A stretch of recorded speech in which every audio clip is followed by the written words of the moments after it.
Welcome to this Model 5 session 1, guys.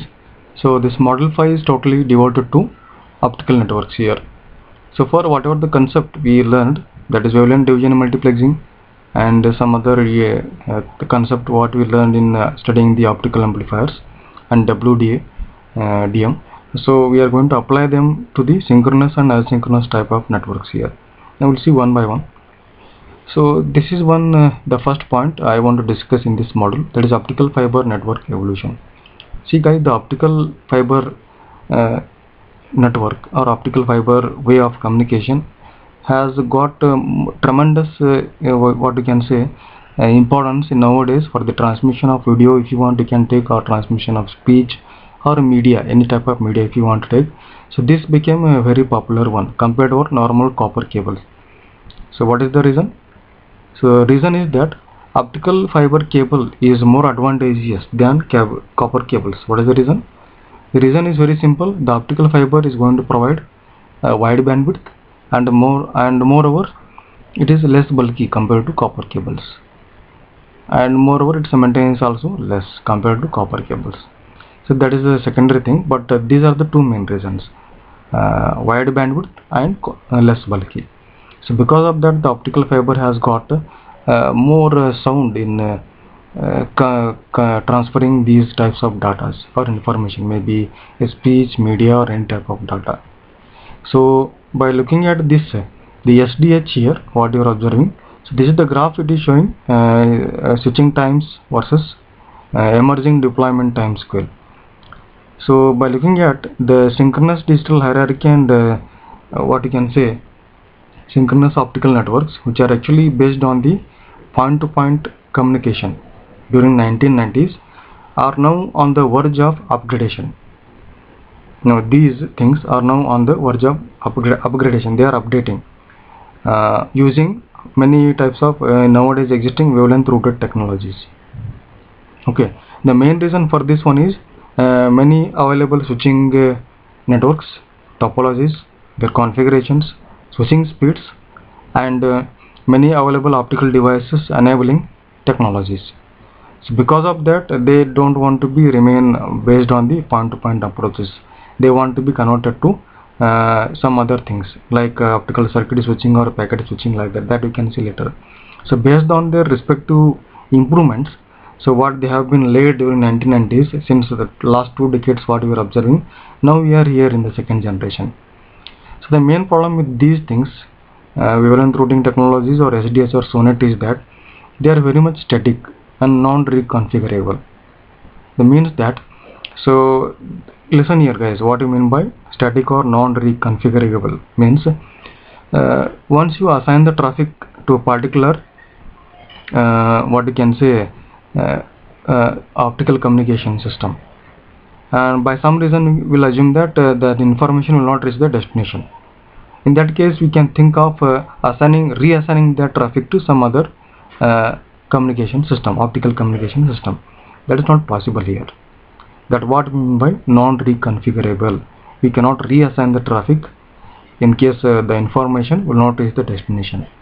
But that can be resolved here in the third generation with the help of newly available switching technologies like optical circuit switching, where you can see the wavelength routing technologies are now advancing towards as optical circuit switchings. So in this case, the communication path is established before your information is to be transferred. Once it is transferred, then established path will be removed. So this one is you can say we have studied about this as a lost communication system, optical circuit switching, which is very much faster compared to some other two types that we'll see one by one.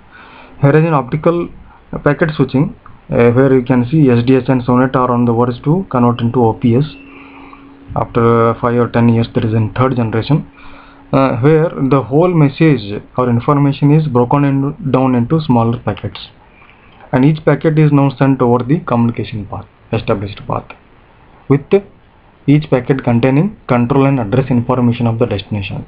That is very much important. That is not there in case of OCS. Now here it is required. So this additional thing will make OPS a little bit you can say complex compared to OCS. Whereas OBS, optical burst switching, where burst of data are transmitted over the communication path. So its switching speed is falling between these two. Okay, switching speeds are coming like this. Switching speed of OPS, packet switching, is more compared to OBS, and OBS is more than OCS, which is on the order of 160 Gbps. So like that we can write a short note or discuss on the optical fiber network evolution. So next we come across optical fiber network concepts. So what we mean by optical fiber network? Optical fiber is nothing but the communication media. What we are using here is optical medium. Okay, optical fiber is there. Maybe single mode or simplex or whatever you studied about that. No, that medium will be used. Network means it is interconnection between source and destination node. And remember, guys, it is not only the network is a combination of source and destination nodes. It is also contains some intermediate nodes. Like here you are observing optical node here. So high intermediate nodes are required here. Intermediate nodes or stages are required to process our data for control operation. Maybe methodology for interconnection of many optical devices, and maybe it is required some optical procedures. So let us consider the optical network structure. What you are observing here, some with 7 or 8 nodes with the source and destination node along with some intermediate nodes here. So you can see here, guys, two wavelengths, lambda 1 and lambda 2, are going as input to this node, and at the output you can see we have only one wavelength. This one unique wavelength is traveling from this node to this optical node, and all the way it is going on here and coming out of this as lambda 2. And here you can see the nodes are interconnected by some physical links. Thick lines are there, no, connected by the physical links here. Optical fiber links are there, so which are just going to provide the links between the nodes. Whereas dotted lines are there, which are actually the lines are path transversed by the optical signals carrying the single wavelength, which are nothing but logical links, which are actually called as light paths. Okay, so light path is nothing but actually your information or single wavelength optical signal is traveling, whereas optical fiber link is nothing but physical link where no signal is transmitting. It is interconnection between the physical interconnection between the nodes here. Okay, so like that we have the some small concept over this optical fiber network concepts. So based on the control mechanism, we have got two more topics to be left to discuss, that is optical fiber network topology and nodes and switching elements. So what do you mean by topology here? Topology is nothing but network structure formed due to interconnectivity patterns. And here one thing you have to understand, the node, each node in this network, okay, there are many nodes are there from source to destination, many intermediate nodes are there. So that intermediate node may be required to switch. It is something you just expect that from that intermediate node to simply act like a switching node to switch the data. It is something like a trans-receiver switch, simply to receive and retransmit it. Or you also want the intermediate node to act like a router. You want it to route that single wavelength to particular path. So based on that specific function, each node is having its own specific function. Based on that, we have got different patterns here, interconnectivity patterns. Like here you can see the bus is there, where the data is flowing in the case of bus bidirectionally, duplex. For that purpose we need 4 port couplers to distribute the data here. Okay, whereas in a sim ring, here you can see the data is flowing from one node to next node, not coming back. It is unidirectional is the data. Here it is a bidirectional, but here it is unidirectional. The data will flow from this node to this node. It will go from one to next node only, forward direction only, not in the reverse direction. That's why the data is repeatedly regenerated in both phase and amplitude. Okay, whereas in star coupler, many different nodes are connected to central node. Okay, again here you can see, here the data idea here is that the data coming in the central node is distributed. It may be passively or it may be actively. Based on that, we got passive star coupler and active star coupler.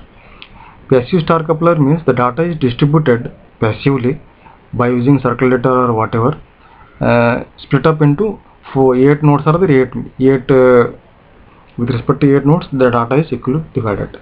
But there is a possibility of data loss, information loss. But whereas in active star coupler, while splitting here, some electronic to optical or optical to electronic conversion is happening. Because of that, the loss is minimized. So that is the one difference you should remember, and between this active and passive star coupler. So if you combine these two, we'll get the mesh topology, where it is more advantageous because it is called fully mesh topology, where each node is connected to every other node. And on the same contrary, it is more complex and costlier because fiber links are more in number compared to the previous topologies. Okay, so that's why it is more complex. So used to have logical or virtual topology due to its complexity. So optical network node, it may be acting like a switch or a router, means a wavelength switcher or wavelength router. So 4 different functions what we can see here are like this. So here if you look at this one, the first figure, here one optical node is acting like a demultiplexer. 2 wavelengths which are multiplexed, lambda 1 and lambda 2 signal is coming at port 1, and which is demultiplexed, and both the lambda 1 and lambda 2 are separated at the 2 output ports 2 and 3. Whereas its reverse of this is happening here in the figure B. If you see here, 2 signals are coming here separated, and now they are multiplexed. It is acting like here the optical node is acting like a 2:1 multiplexer. Here in the figure C, the optical node is acting like a optical, what you can say, add drop multiplexer. As and when if it is required, you can drop particular wavelength or add particular wavelength. That is OADM that we discussed now in the case of previous module, that also we implemented by using circulators. Okay, circulators and isolators. So here you can see it should be lambda 1, lambda 3 and lambda 4. Of course, that's one correction just I want to mention. So here you can see lambda 1, lambda 2, lambda 3 multiplex signal is coming at port 1, and but here you can seeing that you want to drop lambda 1. When you drop lambda 1, what we are getting here as input is lambda 2 and lambda 3. Along with that, lambda 4 is now added. The output what you are getting is lambda, it should be lambda 2, lambda 3, and one more correction here. It should be lambda 2, lambda 3 and lambda 4, sorry. Okay, that one. This is how we have to explain about this, how the optical node is acting like OADM. But whereas in figure D, you can see it is acting like a switching element here. Here lambda 1, lambda 2 multiplex signal is arriving at port 1. Lambda 3, lambda 4 multiplex signal is arriving at port 2. Now there is interconnection is there. So lambda 1 and lambda 3 odd numbered wavelengths are grouped, okay, linked, or you can say switched, and they are coming out from the port 3, and even numbered wavelengths are coming out from port 4. Now you can see ROADM is a what you can say advanced version of the OADM. Okay, what is happening here? Here is that you are adding or dropping single wavelength, but here you are allowed to drop and add more than one wavelength. That is the only difference between OADM and ROADM. Okay, but the main problem with this ROADM is that, so which can be easily implemented by a circulator and fiber drag grating that we discussed. No, it cannot support mesh topology. Okay, so in order to make it to support mesh topology, this middle optical switch what you are observing, no, this can be replaced with the optical cross connect. Optical switch is now replaced with the optical cross connect.